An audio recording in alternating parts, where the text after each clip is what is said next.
I remember those days like they were yesterday. Mom, Dad, and me, Megan, the perfect little family. We weren't rich or famous, just ordinary folks living our best life. Dad worked as an accountant, always buried in numbers, but he'd light up when he got home. Mom was a teacher, spreading knowledge and kindness wherever she went. We'd spend weekends exploring the country, piling into our beat-up station wagon and hitting the road. Dad would blast his favorite oldies, and Mom would sing along, terribly off-key but not caring one bit. I'd sit in the back, rolling my eyes but secretly loving every minute of it. Those road trips were the best. We'd stop at dingy diners, ordering greasy burgers and sharing a giant milkshake. Mom would always steal my fries, claiming, "I'm just testing them for poison, sweetie." When we weren't traveling, we'd hit up the local mall. I'd drag them from store to store, trying on ridiculous outfits and begging for the latest toys. Mom was the voice of reason, but Dad was a softie. He'd slip me a few extra bucks when Mom wasn't looking, whispering, "Our little secret, Meggie." Friday nights were pizza nights. We'd order in, sprawl out on the living room floor, and watch cheesy movies. Dad would try to explain the plots, Mom would shush him, and I'd stuff my face with pepperoni, not caring about anything but the moment. I was 11 when Mom started feeling tired all the time. At first, we didn't think much of it. Teaching is exhausting after all. But then came the doctor visits, the worried whispers, the hushed phone calls. I didn't understand what was happening.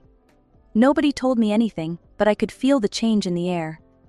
The laughter became less frequent, the road trips stopped, and pizza nights were replaced with quiet, tense dinners. One night, I overheard Dad on the phone, his voice cracking as he spoke. "The treatments aren't working, Mike. I don't know what we're going to do." That's when I knew. Something was very wrong with Mom, and our perfect little world was about to shatter.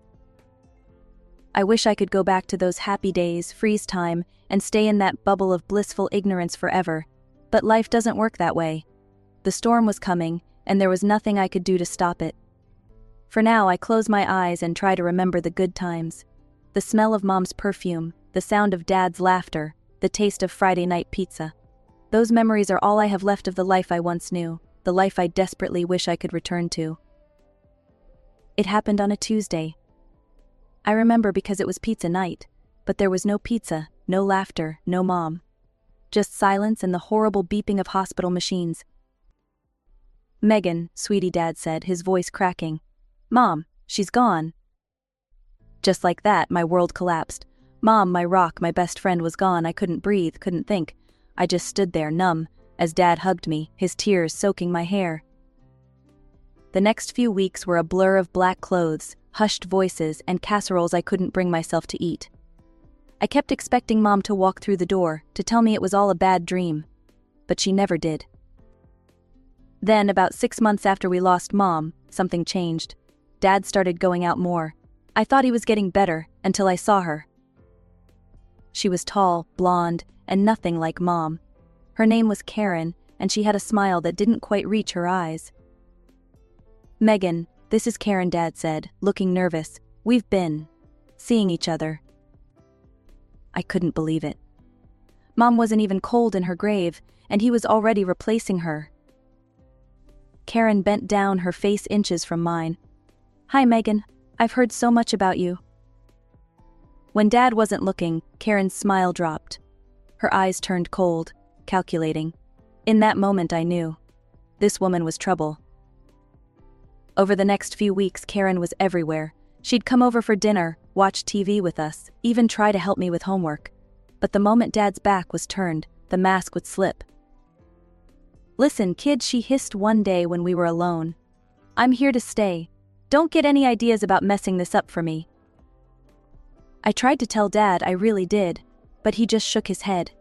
"Megan, I know this is hard for you, but Karen's a good person. You're just jealous. Maybe we should get you to talk to someone." Jealous? I couldn't believe it. My own father thought I was making this up. Before I knew it, I was sitting in a therapist's office, being told I had adjustment issues and difficulty with change. Karen had somehow convinced everyone, Dad, our relatives, even the neighbors, that I was troubled. Poor Megan, I'd overhear her saying on the phone, She's having such a hard time. There are mental problems. We're getting her the help she needs. Then came the bombshell. A year and a half after Mom died, Dad dropped the news. Megan, Karen, and I, we're getting married. We thought it'd be best if you spent the summer at camp. Give you some time to adjust. But I knew the truth.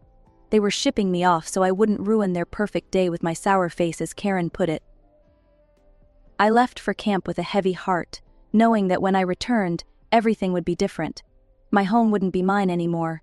My family was changing, and there was nothing I could do about it. I returned from camp with a knot in my stomach. The house looked the same from the outside, but as soon as I stepped through the door, I knew everything had changed. "Welcome home," Megan, Karen said, her smile not reaching her eyes. "We need to talk about room arrangements. With the baby coming, we'll need to make some changes." My head spun. Baby? What baby? Dad's face lit up. "That's right, you don't know. Karen's pregnant, you're going to be a big sister." Karen led me upstairs, chattering about nursery colors and baby names. We stopped at my room, or what used to be my room. "We've started converting this into the nursery," Karen said, pushing open the door. My heart sank. My posters were gone, replaced by pastel wallpaper. My desk had vanished, a crib standing in its place. "Where's my stuff?" I managed to choke out. Karen waved dismissively. "Oh, we moved you to the guest room. It's cozier anyway." The guest room was barely bigger than a closet. My things were piled haphazardly on the bed, some boxes still sealed. "This is temporary, right?" I asked, looking at Dad. He wouldn't meet my eyes. Well, Meggie, with the new baby. I got the message. I was being pushed out, replaced. The next few months were a blur of doctor's appointments, baby showers, and me trying to make myself as small as possible. Karen's belly grew, and with it, her control over our lives. Then, one crisp fall morning, my little brother was born. Despite everything, when I held him for the first time, I felt a surge of love. For a moment I thought maybe things would get better. But Karen had other plans. "Careful, Megan," she'd say, snatching him away. "You might drop him. Or he's sleeping now. Maybe you can see him later." There was always an excuse, always a reason why I couldn't spend time with my brother. Dad was too busy with work and the new baby to notice. Years passed. I threw myself into school, counting down the days until I could leave for college. My brother grew into a sweet, curious kid, but Karen made sure our interactions were limited. Finally, my senior year arrived. One night I overheard Karen and Dad arguing. "She needs to learn responsibility," Karen insisted. "A job right out of high school would do her good." Dad's voice was firm. "No, Sarah wanted her to go to college. We set aside money for it. Megan's going." I'd never been so grateful for my dad standing up for me. When my acceptance letter came, I cried with relief. I was getting out. I was going to start my own life, away from Karen's manipulations. On move-in day, Dad helped me pack the car. Karen and my brother stayed home. "I'm proud of you," Meggie, Dad said, hugging me goodbye. "Your mom would be too." As I drove away, watching my childhood home disappear in the rearview mirror, I felt a mix of sadness and hope. I was leaving behind the only home I'd known, and the little brother I never really got to know. But I was also driving towards freedom, towards a future where I could be myself without Karen's shadow looming over me. College was like a breath of fresh air after years of suffocation. I threw myself into my studies, determined to make something of myself. Advertising became my passion, a world where creativity met strategy, and I could finally express myself freely. But even as I reveled in my newfound independence, there was always a nagging ache in my heart. My little brother, barely 6 when I left, was growing up without me. During rare visits home, I'd catch glimpses of the amazing kid he was becoming. "Megan, look what I drew," he'd exclaim, showing me his latest masterpiece. I'd ruffle his hair, cherishing these brief moments. "It's awesome, buddy. You're quite the artist." Karen would inevitably interrupt, whisking him away for some urgent task or another. The distance between us grew with each passing year. Graduation day arrived, a bittersweet triumph.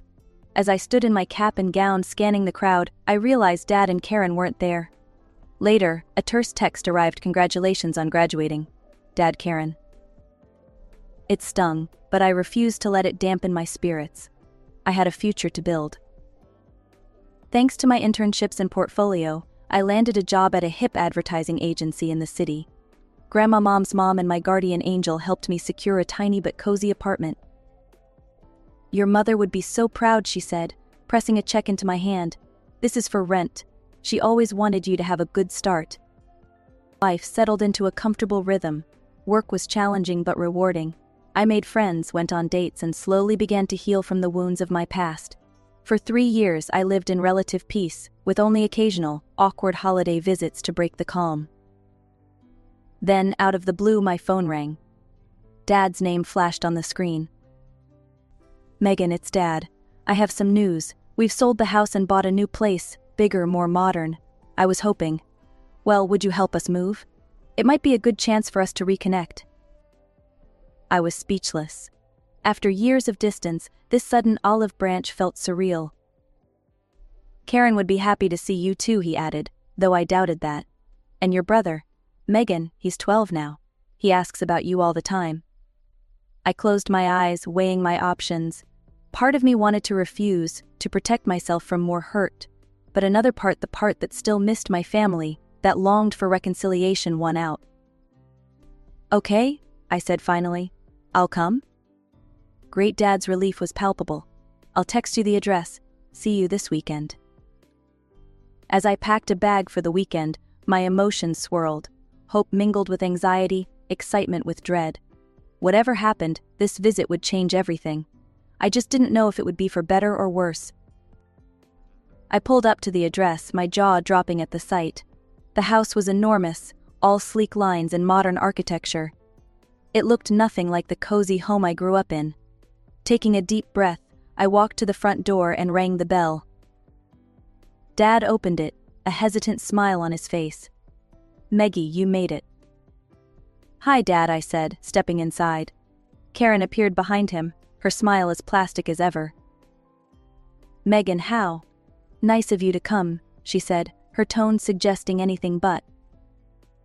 I looked around, expecting to see my brother. "Where's—" "Oh, he's staying with my parents for the weekend," Karen cut in smoothly. "We thought it would be easier to move without him underfoot." The look in her eyes told me everything. This was deliberate. She'd made sure my brother wouldn't be here, denying me even this small chance to reconnect with him. Swallowing my disappointment and anger, I forced a smile. "So where do you want me to start?" For the next few hours, I threw myself into the work. I scrubbed floors, arranged furniture, and hung curtains. It was easier than trying to make conversation with Dad or enduring Karen's false pleasantries. As I was sorting through some boxes in what would be the study, I came across a pile of framed photos. My heart stopped as I recognized one particular frame. It was a portrait of Mom, the one that used to hang in my childhood bedroom. Her smile beamed at me from beneath a layer of dust. Clutching the photo, I walked into the living room where Dad and Karen were discussing paint colors. "Dad," I said, my voice shaking slightly, "why is Mom's picture in a pile of junk?" Dad's face fell, a mix of guilt and sadness crossing his features. He opened his mouth to speak, but Karen beat him to it. "Oh, that old thing," she said dismissively. "We decided those photos don't really fit with the new decor. They're a bit superfluous, don't you think?" Superfluous. The word hit me like a slap. My mother's memory, reduced to an outdated decoration. "Superfluous," I repeated, my voice dangerously low. "This is my mother, your wife," I added, looking at Dad. Dad at least had the decency to look ashamed. "Megan, we didn't mean." But I was already moving, gathering up every photo of Mom I could find. I found her old jewelry box, a few of her books. Without a word, I carried them out to my car, ignoring Karen's protests and Dad's weak attempts to explain. As I placed the last item in my trunk, I felt a storm of emotions threatening to overwhelm me. Anger at Karen's callousness, disappointment in Dad's spinelessness, and a deep, aching sadness for the mother I'd lost and the family that seemed beyond repair. I slammed the trunk shut, the sound echoing in the quiet street. For a moment, I considered getting in the car and driving away, leaving this mess behind once and for all. But something stopped me. Maybe it was the memory of Mom, her voice in my head telling me to be strong. Maybe it was the thought of my little brother who I still hadn't seen. Or maybe it was just sheer stubbornness, refusing to let Karen win. Whatever it was, I found myself walking back into the house. Karen was nowhere to be seen, probably hiding to avoid confrontation.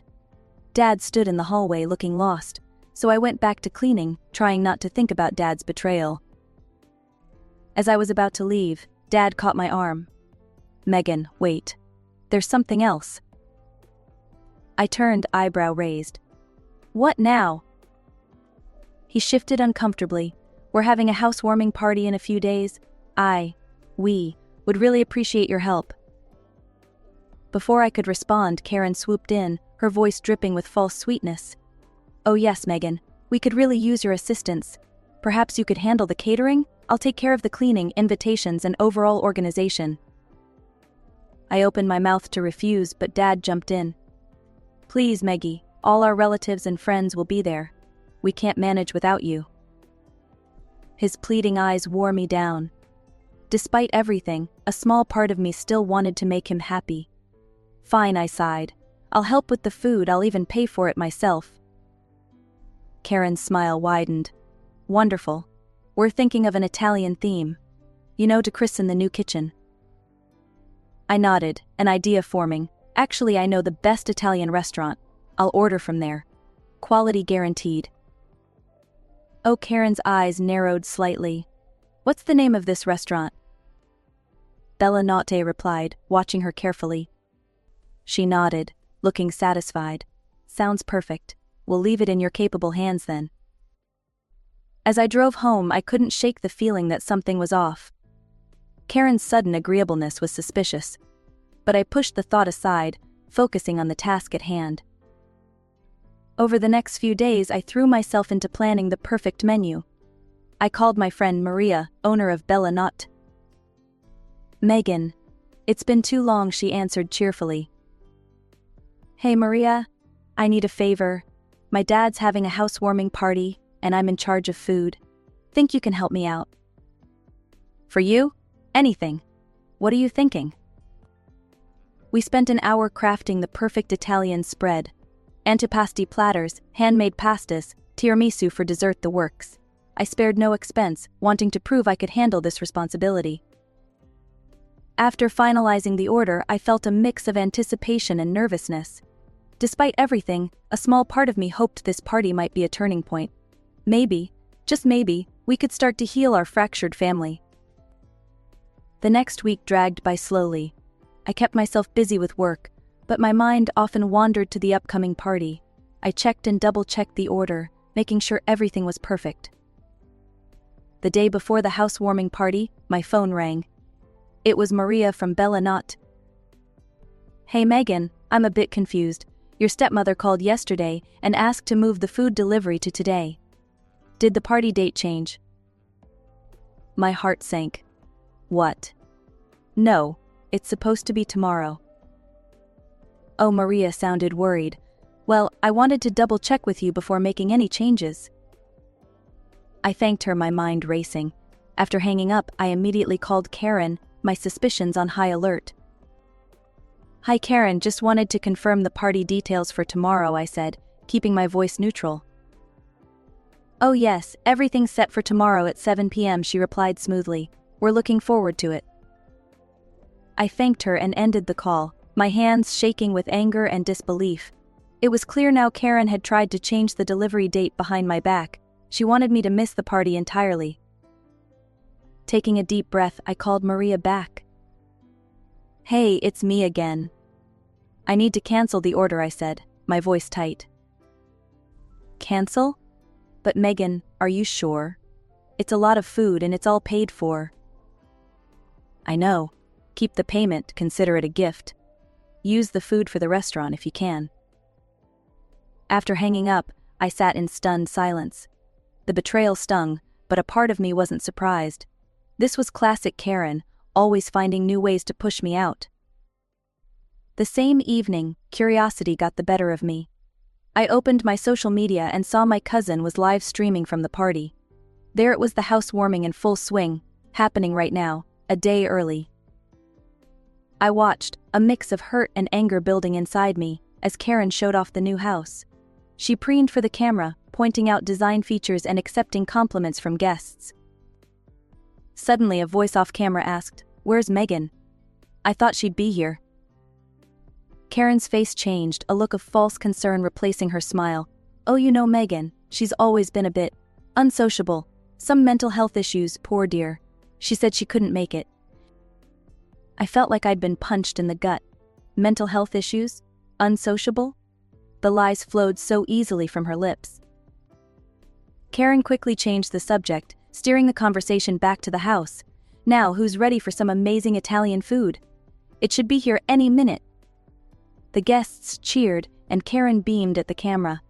Half an hour passed, and I could see the guests starting to look restless. Karen's smile became strained as she kept assuring everyone the food would arrive any minute now. I couldn't tear my eyes away from the live stream. Karen's perfectly crafted facade was crumbling before my eyes. Her smile had become a grimace as she dialed the restaurant's number, the speakerphone amplifying every word for the gathered guests. "Hello, Bellanot. This is Karen. Where is our food order?" The response was clear and devastating. "I'm sorry, Mom, but that order was cancelled earlier today by Megan. There won't be any delivery." Karen's face contorted with rage. "What? That little John," she shrieked, turning to my father. "Call Megan right now." Dad, looking flustered, pulled out his phone. I watched, heart pounding, as he dialed my number. When I answered, his voice boomed through the speakerphone. "Megan, how could you cancel the food order? You've ruined everything." Taking a deep breath, I replied calmly, "Dad, why did you change the date of the housewarming? Why wasn't I invited?" The room fell silent.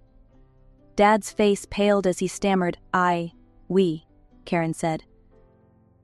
Murmurs rippled through the crowd. Guests exchanged meaningful glances, eyeing Karen and Dad with suspicion. Suddenly Karen snatched the phone from Dad's hand. "You ungrateful brat," she screeched. "After everything we've done for you, you're trying to sabotage us, aren't you?" I let her rant for a moment before speaking, my voice steady and clear.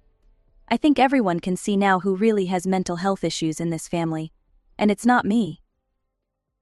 Karen's hysterical shouting filled the room, but I could see the damage was done.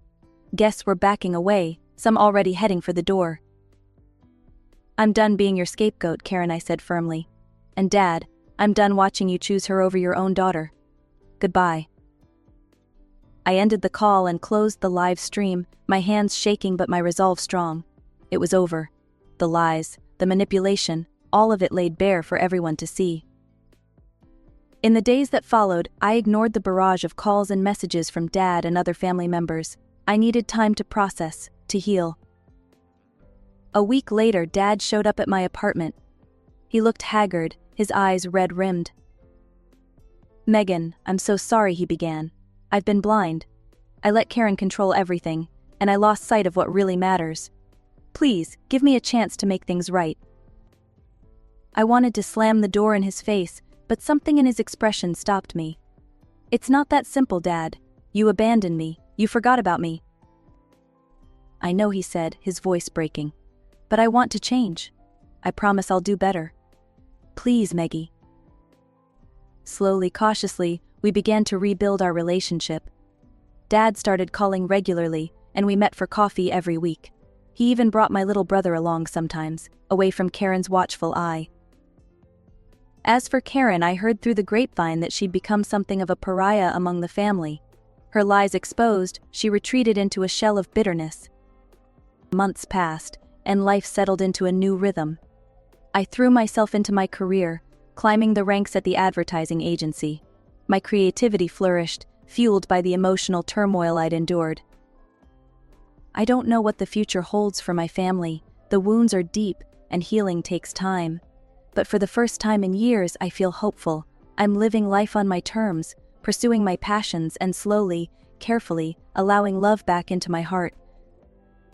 As I look out at the city lights from my apartment window, I can almost hear Mom's voice.